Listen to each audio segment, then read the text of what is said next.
Velete, thank you for your love and support. I appreciate you all. For decades, the African has been lied to. We are made to look for solutions outside of ourselves. We are made to believe that whenever something is wrong with the African, all that we need is to go out looking for other peoples to come and help us. And this has been in the African for a very long time. There is a very important speech made by Julius Malema that all Africans need to listen to. According to Julius Malema, religion has been a tool that they are using against the African, just like what Captain Ibrahim Traore said. He has just confirmed the words of Captain Ibrahim Traore. And today, according to him, we are made to believe that when we are going through something, when we need solution, when we need to hold our leaders to book, what we need to do is to be praying to other gods outside of the continent, outside of ourselves, to come and solve our problems. And when things are not going on well in our lives or in our countries, the next thing they tell us is, you see what you're going through? It is your brother that is coming from Nigeria, from Togo, from Malawi, from Zimbabwe. That's why they say to you, you are unemployed because of Zimbabweans. You don't have land because of Zimbabweans. You don't have economic opportunities because of Zimbabweans. We faced Zimbabweans. We faced Malawians. We took them home. Some Zimbabweans are still in Musina.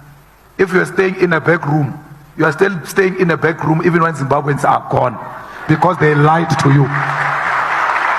They said to you, all of your problems are caused by Africans. How can a person who's suffering the same pain as you cause you a problem? You are all victims of capital. You are all victims of slavery. You are all victims of colonialism, of imperialism. All of Africa. That's why when you go to America, to China, to Eastern Europe, everywhere of Europe, and you say, I'm from South Africa. But oh, how is Lagos? Because they can't differentiate all of you. They are treating you as one, because you are hated everywhere.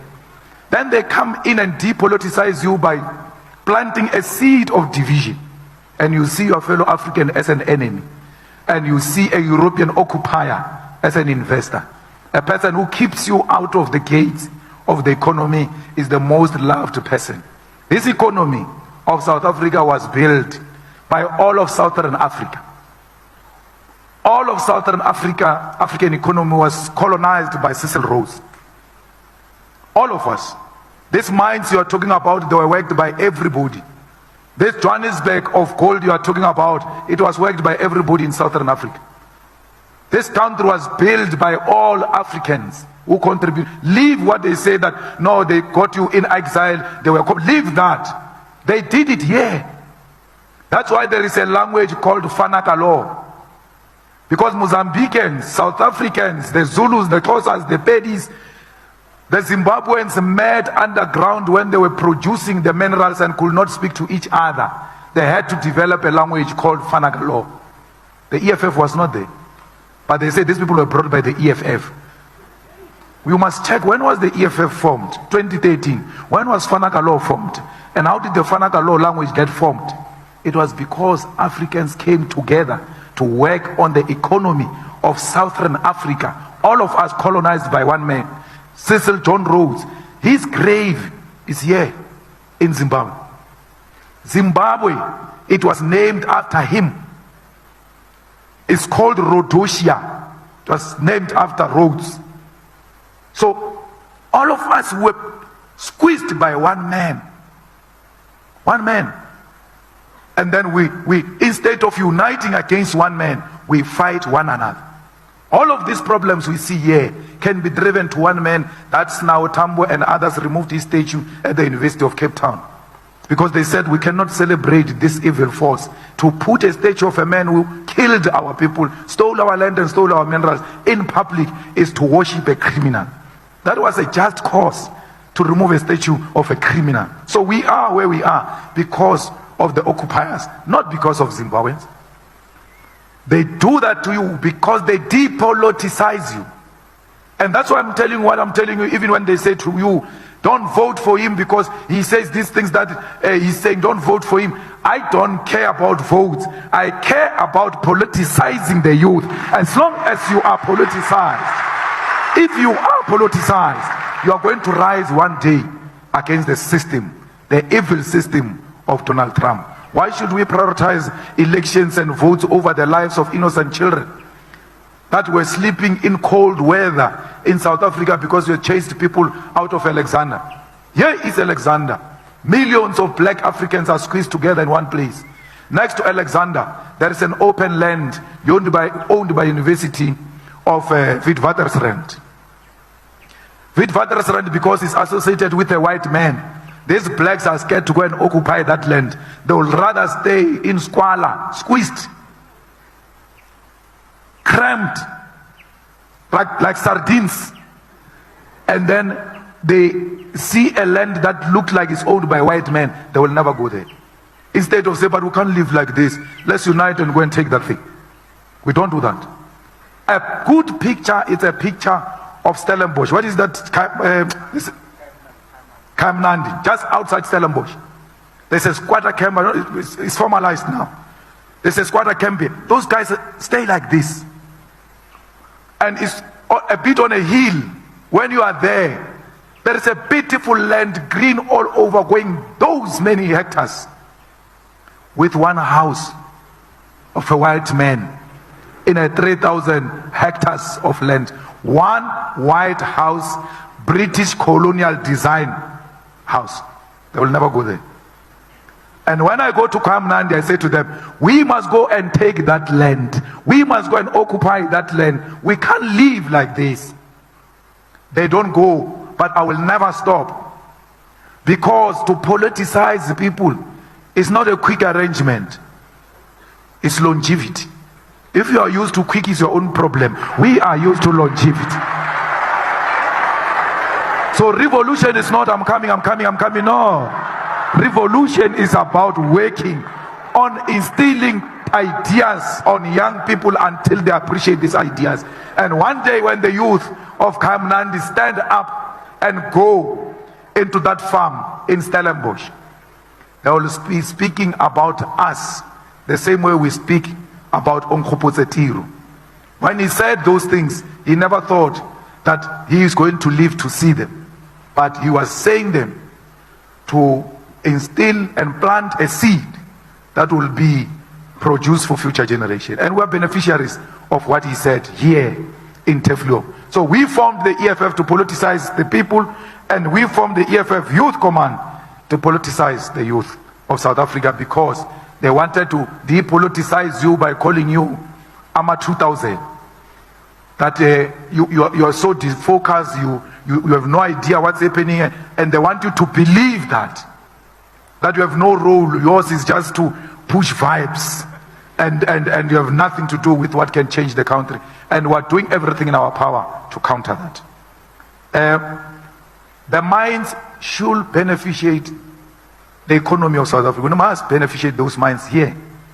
So every time you see a truck full of minerals going to that place in KZ and Richards Bay, when you see a truck from Skukun full of chrome, from Kopan full of chrome, hitting the N1 to Richards Bay, you must know inside that truck is our jobs. They are going outside South Africa, those jobs. That's why we are fighting, that we need to beneficiate these minerals here. When you mine platinum, when you mine chrome, those who go and mine it is jobs. When you produce it and process it in a factory or industry here in South Africa, is jobs. When a finished product is produced and is sold to the outside world, it's economic opportunities accompanied by jobs. So you will never create jobs with the economy you don't own. That's why we want to nationalize the mines. But the problem is, they say to you, if you nationalize the mines, the investors will go. We say, can you define what is nationalization? Nationalization means state ownership. So we've got schools that are owned by the state, including this university, state owned. Therefore it is nationalized. But it doesn't mean there are no private institutions. So let's go and establish a mining company that is state-owned. When there are minerals like the Mokopane one is talking about, there in Mokopane, I don't know if Anglo is still mining itself, because Anglo is no longer mining in South Africa. They get a mining license and they give the mining to small companies to mine on their behalf. But in Mokopane, Anglo was mining itself. Why? The mineral was so profitable. The platinum in Mokopane, you didn't have to use sophistication and blast and all manner of things. Just with excavation, you are able to produce that platinum. It is profitable because you don't spend money to take it out. Those are the kind of licenses you give to a government mining company, because they must go and mine without spending too much money. Take out the mineral and sell that mineral and take that money into fiscus and give you free education paid for by the minerals of South Africa. I was in Botswana some few days ago. In Botswana, the government of Botswana owns 51% of their diamonds. In Botswana, all children who go to school, including overseas, the government pays for them through that diamond ownership. What makes matters worse about Botswana is that they don't only pay for the fees of these children, they also give them monthly allowance. They pay you for going to school. They thank you for going to school.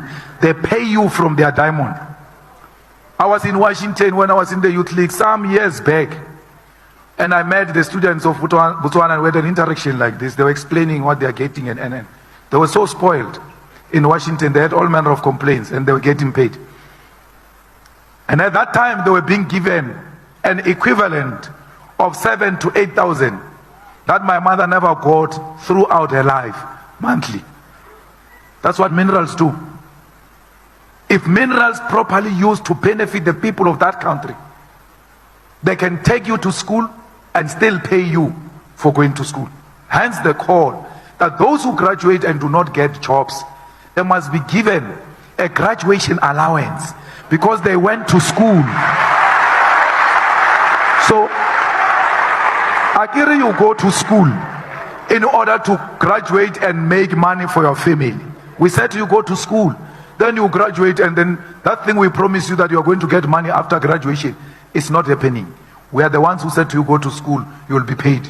If you don't get paid, we must pay you until we create jobs and put you into those jobs so that we stop paying you and the jobs pay you. So why will the private companies run from South Africa if a government owns a mining company? When we say let's create a state-owned bank, which was supported by Tito Mboweni when he was a Minister of Finance, they refuse. They say the state can't own the banks. What does the state have to do with owning banks? But we've got public schools and we've got private schools. We've got public hospitals and we've got private hospitals. Let's have public bank and private bank. Let the people choose which one they want to use without channeling them to Standard Bank, ABSA, and they all connive. A teacher that was teaching me geography in Mtlaganeng in Seshiu still drive the same Corolla I was driving when I was in high school. Why? Even teachers who are graduates, the civil servants who are graduates, they cannot afford to be loaned money by banks. That's why we must have a state-owned bank, so that we can bank with our own employees. We can finance their cars. We can finance their own houses. We can finance those who don't qualify for NSFAS because their parents work for government. Even when they are not paid nothing, the parents don't have nothing. But they say, no, she's working for government, therefore we can't finance you through NSFAS. The missing middle must be financed by the state. How do we finance them if we don't own the strategic means of the economy? Every economy that is able to sustain itself is an economy that is owned by the people, not the minority few. And we fully agree that beneficiation must happen. When we were last in parliament with Ramaphosa, when I asked him about this, he agreed with me. He said, I fully agree, we must insource workers. I fully agree, we must beneficiate in South Africa. But I don't believe in Garana Net. Thank you. This has been the division that they are using against the African. So the African, like what we are seeing in South Africa right now, believing that it's the Zimbabweans, the Ghanaians, the Nigerians that are taking their jobs. Yet we know for a fact that the jobs are not there in the first place. And even when these people left, we are still seeing our brothers and sisters in South Africa jobless. Like one of his speeches, he asked them, ever since they left, how many of these jobs have you occupied? And this doesn't go alone to the South Africans. It goes to all of us because some are still having that mentality that when their brothers and sisters are in their country and things are not going on well, we need to point a finger at our brothers. Then we start to say, our law says this, our law says that. When we need to be doing something useful for ourselves, that's the time we are deeply praying. And the whole world, they tell us that the people who pray so much are Africans, yet we are the most poorest in the world. And we will only chase after religion that was imposed on us. Like he said, the same God we are calling to come and set us free, solve our problems. We have seen what that God is doing. And we have Africans who can go to any length in the name of religion. We should wake up. That was why Captain Ibrahim Traore said, the world has evolved. Other people are learning science, they are learning technology, they are learning everything that will change and solve their problems. And we are still sitting here when we need to be doing something to change things for ourselves. We will then be praying for everything. We have been made to be lazy. That's how I see it. You cannot tell me that when you are hungry, you need to pray. No, when we are hungry, we are busy looking for food. But when things are not going on well, when our leaders, the politicians are not doing things right, and things are not moving well for us, and we need to hold them accountable, that's when the politicians will not declare fasting and prayer. When there's flood, that's when we see pastors going to pray. When we need to make sure we do things in the right way, put measures, concrete measures to stop the flooding, we will then be praying. We have been made lazy. And these things are what are keeping Africans poor. The time for the African to rise up is now. God doesn't bring you any solution. Solutions are created. The countries that we are running live in Africa too are not sitting down praying, but these were the same people who brought us these gods. We have seen what is happening in the Middle East. They are not using their God to fight. We see the things that they are using, physical things to fight to protect themselves. But when it is Africa, the African will not declare fasting and prayer. It is time for us to wake up. We have slept for a very long time. A lot of leaders are telling us what we are doing wrong. We want to move forward. We sit here and compare ourselves to other people. Even those of us who have not even left the continent, we can tell the things that are happening there and tell ourselves things are not moving on well. Go to this place and see. We'll then be comparing our countries to them. Yet, what you are busy doing, they don't do that. How can you have factories and you are collapsing the factories and turning them to churches, turning them to mosques? How can you build a house and you can't put in something, but you can put in a church, put in a mosque, and people wake up every day, come and sit there and pray, and the solution they are looking for is not coming. We are praying, yet we are becoming more poorer. We need to wake up. We need to move alongside the world. We need to change. These are mentally enslaved things that they have brought to us. We have practiced these things for a very long time. Things are not changing. I'll always tell you, China is not a Christian country. Neither is it a Muslim, an Islamic state. Yet, come to our homes. Everything is from China. If they are pagans, why then do we buy things from them? Look at how they are moving. China was in the shoes of Africa some years back. Look at China. Look at Singapore. Look at South Korea. Yet we are here busy praying for every solution. That is laziness. And we need to wake up, even though it hurts a lot of us, because the African has been programmed. When it comes to religion, we don't want to be told the truth. And it's better we are hurt. And we wake up and change situations for ourselves. Prayers will not bring you the solution. That's why when you wake up, you don't pray that the money should fall. You go out to look for something that will give you money. We look for things with practical things. And let's not be deceiving ourselves with these things. And we have people who are rising against leaders who are trying to reconscientize the African. Can't we see that we have been practicing these things for a very long time and there's no solution? So we need to change. Even if we don't know anything, let's look at the things that they are also doing in their respective countries. The same people who brought us their God that we do not want to do away with. We have sold our power to other people. Now we don't know our identity. We want to look like Europeans. We want to look like Arabians. The African do not want to look African. And until we start accepting ourselves, because our forefathers never taught us laziness.